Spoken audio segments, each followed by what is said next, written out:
잘 오셨습니다. 지난주까지는 다니엘 기도회를 했고요. 오늘부터 이제 다시 수요 예배를 주님 앞에 드립니다. 오늘 본문 말씀은 그 당시 최고의 권력을 갖추었던 느부갓네살 왕을 향한 하나님의 꿈과 그에게 임한 심판, 그리고 난 이후의 회복에 대해서 기록을 하고 있습니다. 웬만한 것을 갖추었다 싶을 때 우리는 다른 사람의 어떤 충고에 귀 기울이기가 어렵습니다. 그 당시 느부갓네살이 갖추었던 그 절대적인 권력은 정말 어마어마했습니다. 그가 꾸었던 꿈을 다니엘이 이제 풀이를 했거든요. 그것은 느부갓네살 왕이 하나님의 주권과 그의 섭리하심을 깨닫기까지 몰락할 것을 예고하는 그러한 내용이었습니다. 절대적인 왕권의 몰락을 예고하는 소리를 다니엘로부터 듣습니다. 그랬을 때 권력은 과연 어떻게 응답할 것인가? 쉽게 우리는 예상할 수 있는 것처럼 최고의 권력을 누리고 있던 당시의 왕은 아무런 반성도 고침도 없었습니다. 그리고 하나님의 예고된 심판은 그대로 응하는 것을 우리는 오늘 봅니다. 그렇게 몰락하고 낮아지고 난 이후에 왕은 깨닫게 됩니다. 최고의 주권자, 다스리심은 하나님께 있다라는 것을 오늘 본문을 통해서 볼 수 있습니다. 다니엘과 느부갓네살 왕 사이는 그렇게 나쁘지는 않았을 것입니다. 우리가 앞에서 살폈듯이 그 꿈을 해석한 적이 있었고요. 그리하여서 다니엘은 또한 죽음에 처한 그런 술사들과 그 술객들을 살렸던 그러한 사람이었습니다. 그렇지만 이제 왕의 꿈 얘기를 들었을 때에 19절에 보시면은 다니엘이 번민을 합니다. 그래서 벨드사사라 너는 이 꿈과 그 해석으로 말미암아 번민할 것이 아니니라 하면서 얘기하라고 하고 있습니다. 왕의 번민, 왕도 이 꿈을 꾸었을 당시에 번민했습니다. 5절에 보면 한 꿈을 꾸고 그로 말미암아 두려워하였으니 라고 하면서 번민하였었노라. 왕의 번민은 그 꿈의 의미를 알지 못한 두려움과 불안에서 나온 번민이었습니다. 그러나 다니엘의 번민은 무엇입니까? 이 절대적인 권력을 향해서 꿈이 의미하는 바를 그대로 말해야 하는 그것과 관련된 번민이었던 것입니다. 아무리 왕이 자신에게 호의적이라 하여도 이제부터 자신이 하려는 말은 왕이 왕의 자리에서 쫓겨날 것이다 라는 그러한 것에 대한 이야기입니다.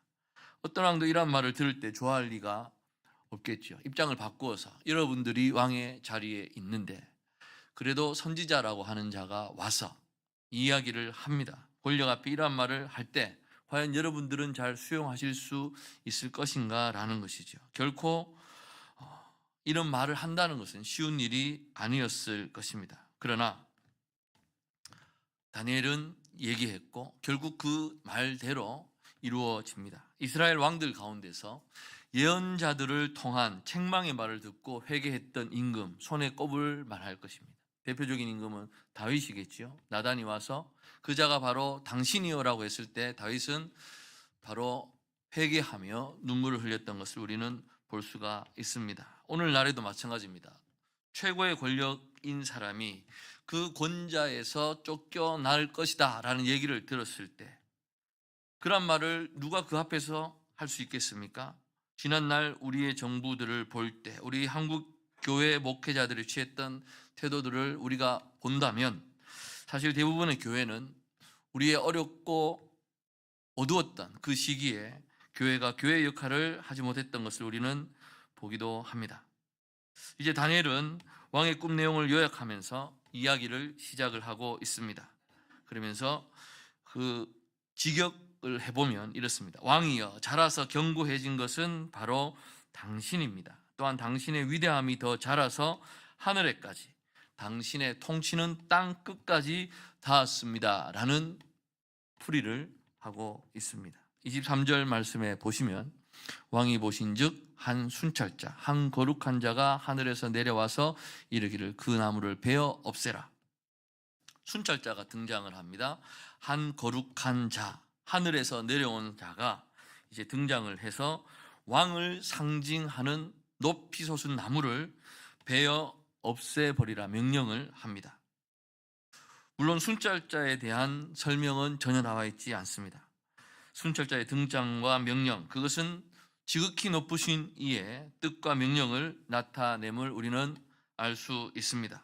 왕으로 상징되는 하늘에까지 닿는 나무가 있지만 지극한 이의 높으신 이의 뜻에 따라서 그 나무가 처절하게 베어짐을 당하는 것입니다. 그리고 왕이 사람에게서 쫓겨나 들짐승과 함께 거하면서 7대를 지나게 될 것입니다. 이 사건의 핵심, 그것은 뭡니까? 이것을 통해서 왕이 지극히 높으신 이가 사람의 나라를 다스리시고 자기 뜻대로 그것을 누구에게든지 주실 수 있다라는 것을 왕으로 하여금 깨닫게 하시려는 그러한 것입니다. 7이라는 숫자 아시죠? 성경의 7이라는 숫자는 완전함을 나타냅니다. 하나님의 행하심과 완전하심, 7일 동안 창조에서도 볼 수가 있고요. 여리고성을 7바퀴 돈 것도 우리가 볼 수 있고요. 그리고 나아만 장군이 요단 강물에 들어가서 몸을 7번 씻은 것 등등, 이 7이라는 숫자는 성경에서 완전함과 충만을 가르칩니다. 그렇기 때문에 7대가 지났을 때 34절에 나오는 것처럼 그 기한이 참회라고 하는 것은 하나님의 때가 되어서야 왕은 주권이 누구에게 있는지를 깨닫게 될 것이다 라는 것을 알 수 있습니다. 역설적이게도 왕권이 그에게 있는 것이 아님을 깨달을 때 왕권이 그에게로 돌아오며 견고해지는 것을 우리는 볼 수가 있습니다. 26절 말씀 보시면은 또 그들이 그 나무 뿌리에 그루터기를 남겨두라 하셨은즉 하나님이 다스리시는 줄을 왕이 깨달은 후에야 왕의 나라가 견고하리이다. 하나님이 다스리시는 줄, 우리 개역개정 성경에 번역할 때는 하나님이라는 단어를 썼습니다만 아람어 본문대로 해석을 하면 하나님이 아닌 하늘이 다스리시는 줄을 그렇게 되어 있습니다. 다시 말해서 어느 문화권이건 하늘이라는 표현을 사용을 함으로 해서 이스라엘의 하나님을 보편적으로 설명하고 있다라는 것을 말할 수 있는 것입니다. 다시 말하면 기독교의 하나님의 고유한 이름을 사용하기보다 어느 종교, 어느 누구에게든지 있을 것 같은 평범하고 보편적인 이름, 사람들은 예로부터 하늘이 두려운 존재였고 하늘로부터 복이 온다는 그러한 신앙심을 가지고 있는 자들이 있지 않습니까? 그래서 다니엘의 말은 모든 사람으로 하여금 살아계신 하나님, 온 세상의 주권자를 직면하게 하고 있는 것입니다. 다시 말해서 하나님 이름을 썼다라는 그것이 중요한 것이 아니라 하나님의 통치, 하나님의 속성 그 자체를 세상 가운데 드러내는 것, 그것이 바로 더 중요하다라는 것을 오늘 다니엘은 말씀을 하고자 하는 것입니다. 물론 다니엘의 그 왕에 대한 태도가 100% 우호적이지는 않았던 것을 우리는 볼 수 있습니다. 11절과 22절 말씀에 보면은 왕을 상징하는 나무는 하늘에까지, 즉 하나님에게까지 닿을 높이였다라고 하고 있습니다.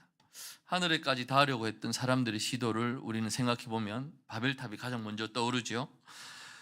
그러한 점에서 다니엘서의 이 본문 말씀도 한도 끝도 없이 높아지려는 그 왕권에 대해서 근본적인 문제를 다니엘은 제기하고 있는 것입니다. 특이하게도 이제 왕이 꾼 꿈의 내용과 해석에서 이 나무가 왜 베어지는지는 설명하지 않습니다. 그러나 그렇게 커져버린 나무 자체가 문제가 되는 것이라고 다니엘은 이제 지적하고자 하는 것입니다.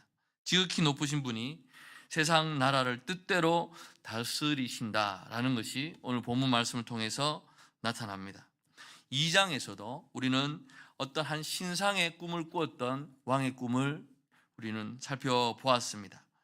그 신상 역시 시간이 지나면서 더불어 사람의 손으로 하지 아니한 어떤 돌이 날아오자 산산이 부서지는 그러한 꿈을 왕은 꾸었던 기억이 있습니다. 그 점에서 이 다니엘서는 무엇을 강조하고자 하느냐? 크고 강력하고 거대한 어떤 이 대단한 세상의 영광과 권세에 대해서는 반드시 무너지게 될 것이다 라는 것을 선포하고 있습니다. 크고 놀라운 그것이 하나님의 영광을 드러내는 것이 아니었기에 그 크고 놀라운 것이 무너짐을 통해서 하나님의 영광을 드러내는 것입니다. 크다는 것 자체로 하나님의 영광을 나타내는 것이 아니고요, 그 큰 것이, 하나님을 모르던 큰 것이 무너짐을 통해서 하나님의 영광이 나타난다라는 것입니다.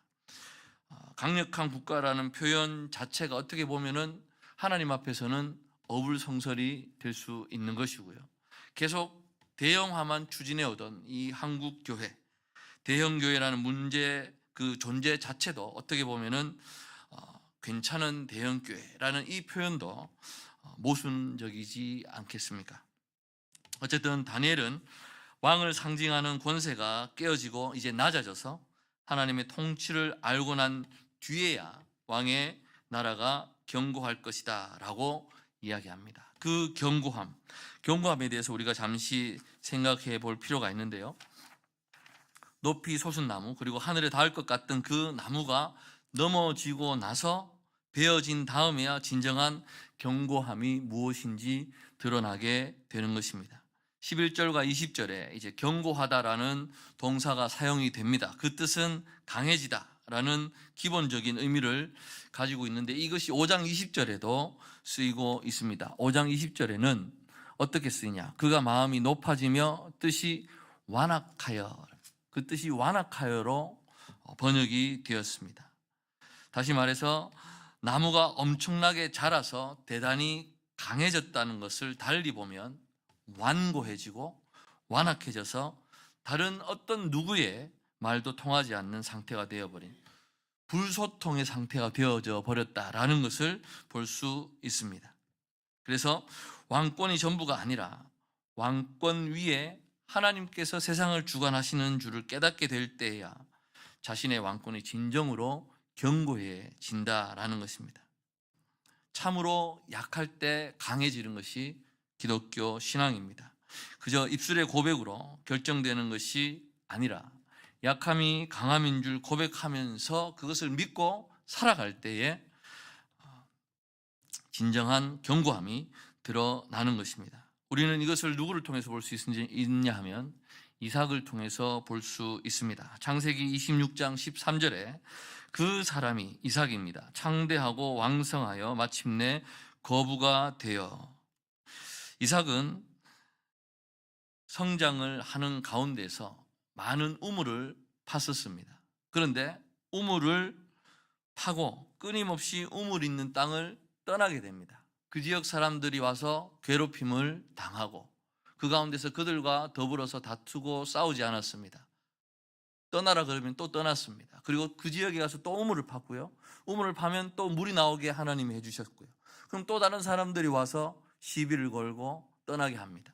그 가운데서 새로운 더 험난한 땅으로 찾아 들어가면서 이삭은 성정을 이루어 나갑니다. 이것을 보면 결코 이삭은 완악한 존재가 아니었습니다.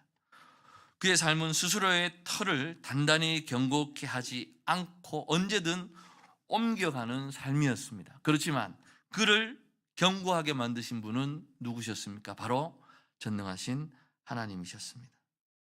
그렇기 때문에 교회의 성장은, 교회의 견고함은 어떤 단단한 조직이나 튼튼한 구성원으로 이루어지지 않는 것입니다. 하나님만이 우리의 진정한 주권자이심을 고백하는 것이 바로 우리의 견고함의 출발이며, 이를 위해서는 교회의 낮아짐이 필요할 것입니다. 교회가 처음에는 그렇지 않았습니다. 그런데 풍요해지고 누리는 것이 많아지는 가운데 교회가 점점점 교만해지고 완악해지는 모습을 보이게 되었던 것입니다. 그렇다면 어떻게 낮아질 것인가 라는 것입니다. 이 낮아진다는 것은 무엇을 의미하는가를 우리는 다니엘의 권면을 통해서 볼 수 있어야 할 것입니다.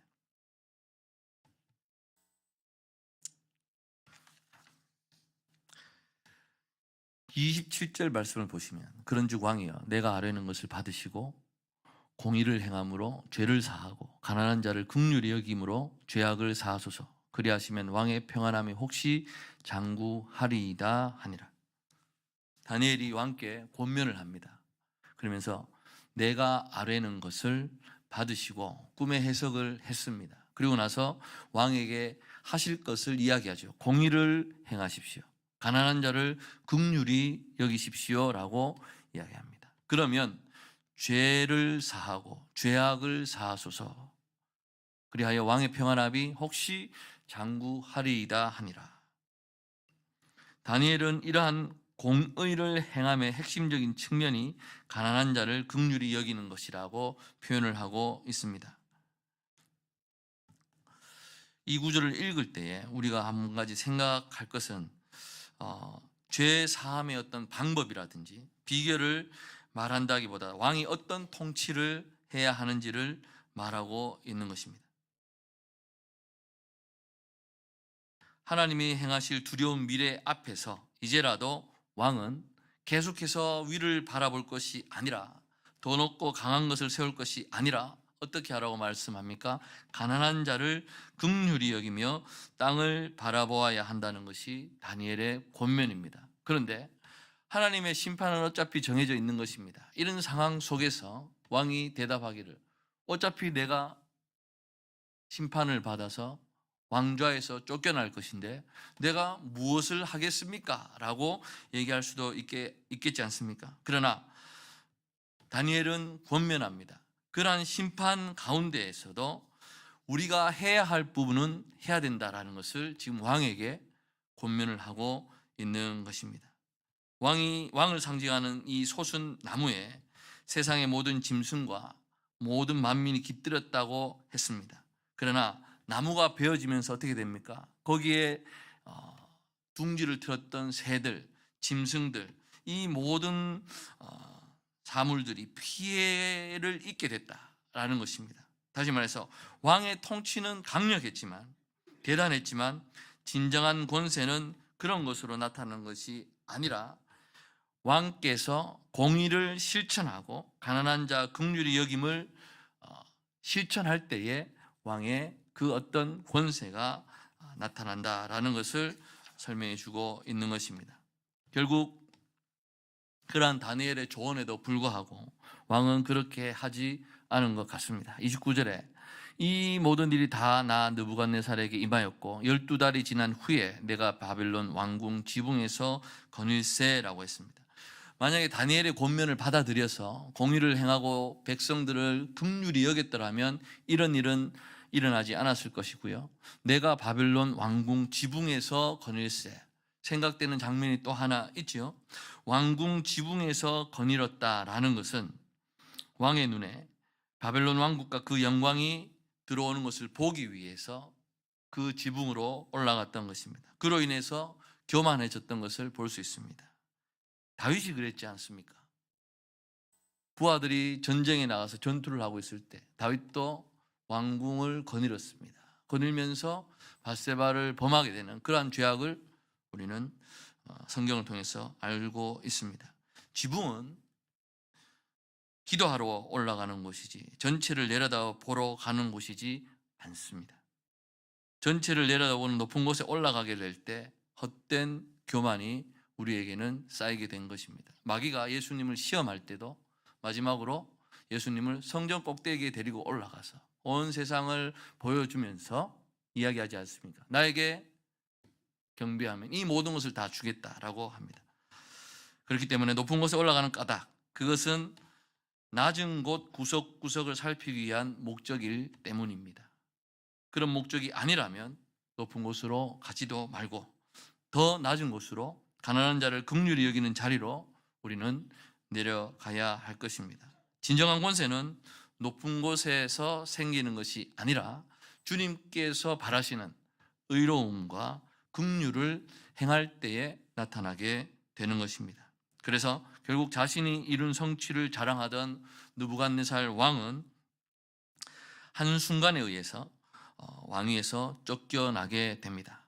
31절 보시면 이 말이 아직도 나 왕의 입에 있을 때에 자기의 어떤 업적을 자랑하고 있을 그때에 하늘에서 소리가 내려 이르되 느부갓네살 왕아 네게 말하노니 나라의 왕위가 내게서 떠났느니라. 그래서 그는 결국 하나님이 예고하신 그대로 들짐승과 함께 살면서 이슬해졌고, 그리고 독수리와 새처럼 지내게 되었다라고 기록하고 있습니다. 나무가 베어지면서 짐승과 새들이 피하게 됩니다. 이제 왕 스스로 짐승과 새처럼 되었던 것입니다. 그는 자신이 누구이며 권력이 누구에게 있는 것인가를 깨닫기까지 자신의 권력에 의해서 희생당한 사람들과 같은 처지가 되었다고 할 수가 있는 것입니다.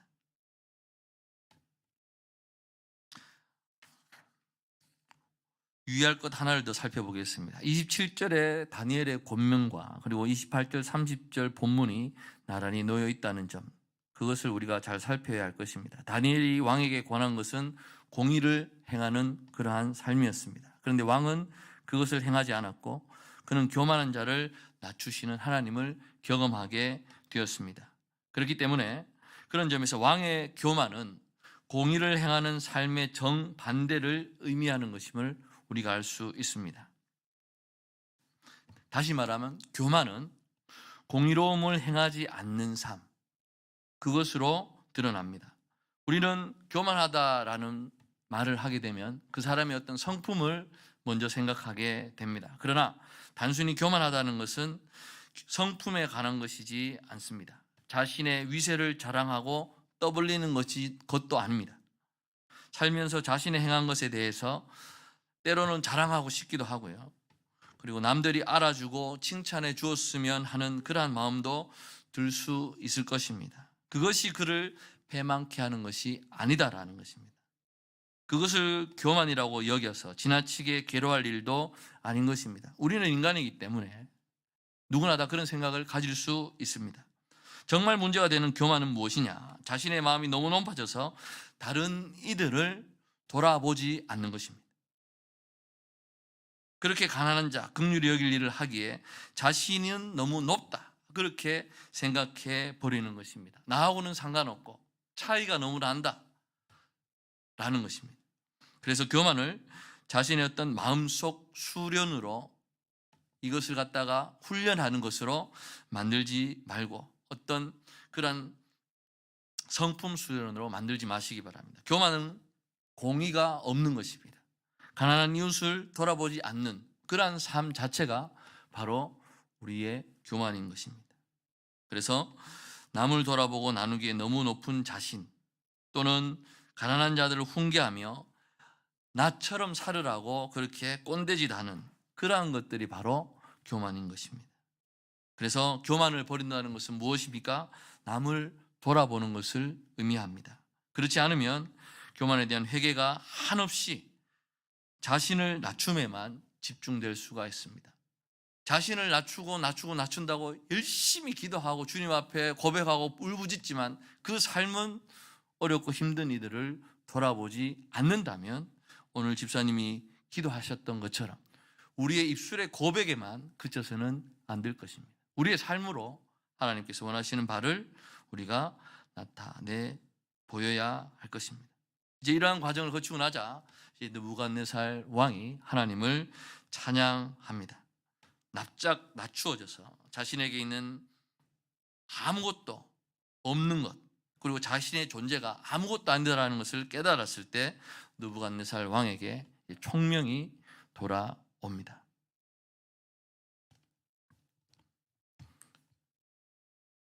고대 바빌론의 왕권이 그러했었다면 하물며 지금 이 나라의 왕권, 세상 모든 나라의 왕권도 마찬가지일 것입니다. 그래서 이 왕이 하는 고백이 있습니다. 그 고백의 결론은 하나님의 일이 다 진실하고 하나님의 행하심이 의로우심으로 교만하게 행하는 자를 하나님께서 능히 낮추심이라. 그것이 느부갓네살 왕의 고백이 되는 것입니다. 그리하여 30절에 보시면 지금 나 느부갓네살은 하늘의 왕을 찬양하며 칭송하며 경배하노니 그의 일이 다 진실하고 그의 행하심이 의로우심으로 교만하게 행하는 자를 그가 능히 낮추심이라. 말씀을 정리하겠습니다.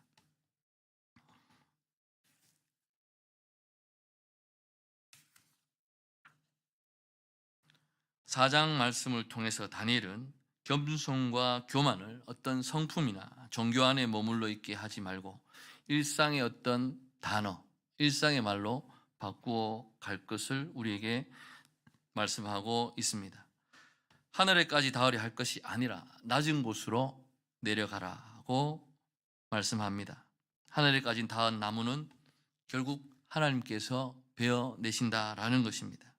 물론 하늘에까지 닿아서 짐승과 새가 깃들이게 되는 것이 하나님의 방법처럼 보일 때가 있습니다. 그러나 아래를 바라보고 가난한 이를 긍휼히 여기는 것이 하나님께서 기뻐하시는 길임을 우리는 기억해야 할 것입니다. 그렇기 때문에 한국의 교회, 물론 세계의 모든 교회까지 우리의 신앙 공동체는 여전히 위로 높이 쌓으려고 하고 있지 않습니까? 높은 교회당을 지어놓고 하나님이 하셨다고 착각하는 그러한 일도 있는 것을 우리는 봅니다. 그러나 하나님께서 원하시는 것은 높은 곳으로 올라가지 말고 더 낮은 곳으로 내려가라고 명령하고 계십니다. 그리고 언제든지 회개할 수 있을 때 할 수 있는 것을 하라는 것입니다. 회개로만 그치는 것이 아니라 회개한 이후에 우리의 삶 속에서 드러나는 것이 있어야 하는 것입니다. 다니엘은 그렇게 왕에게 권면합니다. 공의를 행하고 자비를 베푸시기 바랍니다. 우리가 지금 해야 할 일 역시 마찬가지입니다. 우리가 고칠 수 있는 것은 고쳐 나가야 할 것입니다. 어떤 상황과 어떤 형편에 있더라도 결코 포기하지 말고 하나님의 선하신 뜻을 추구하고 순종하며 달려나가야 할 것입니다. 그렇게 될 때에 교만하지 않는 삶은 공의를 행하지 않는 삶입니다. 그리고 교만하지 않고 공의를 행하는 것, 그것은 세속적인 삶 속에서도 적용되어야 하는 것입니다. 다니엘은 이스라엘에게 향했던 하나님의 이 삶의 원리를 이방 왕에게 적용했습니다. 오늘 성경이 우리에게 명령하는 삶의 원칙, 그것은 무엇입니까? 대한민국도 역시 공의를 행하고 가난한 자를 긍휼히 여기고 있는가라는 것입니다. 우리가 대통령과 국회의원 같은 대표자를 뽑을 때 기준이 무엇이 되어야 하는 것인가라는 것입니다. 누가 공의를 행하고 가난한 자를 긍휼히 여기는지, 그것이 대표자를 뽑을 기준이 되어야 한다라는 것입니다. 경제를 살릴 사람을 뽑을 것이 아니라 가난하고 그 어렵고 힘든 자들을 긍휼히 여길 줄 아는 그러한 사람을 우리는 뽑아야 한다라는 것입니다. 말씀을 통해서 하나님께서 우리에게 원하시는 바, 하나님의 뜻을 행하기 위해서 위로 보지 않고 낮고 낮은 곳으로 나아가시는 저와 여러분 되시기를 간절히 소망합니다. 기도하겠습니다. 여호와 하나님 아버지, 은혜를 감사합니다. 어렵고 힘든 상황에 처한 다니엘이었지만 하나님의 뜻을 열심히 전했던 자입니다. 우리에게 역시 다니엘에게 주셨던 그러한 용기와 열정을 허락하여 주시옵시고, 시대는 다르고 살아가는 형편은 다를지라도 더욱더 하나님의 사람으로 올바르게 살아갈 수 있기를 간절히 소망합니다. 어렵고 힘든 주위의 사람들을 돌아볼 줄 아는 저희들이 되게 하여 주시옵시고, 우리의 입술로만 그치는 것이 아니라 우리의 삶으로 주님께 경배하며 나아가는 우리가 되기를 간절히 소망합니다. 예수님의 이름으로 기도드리옵나이다. 아멘. 384장 부르시겠습니다.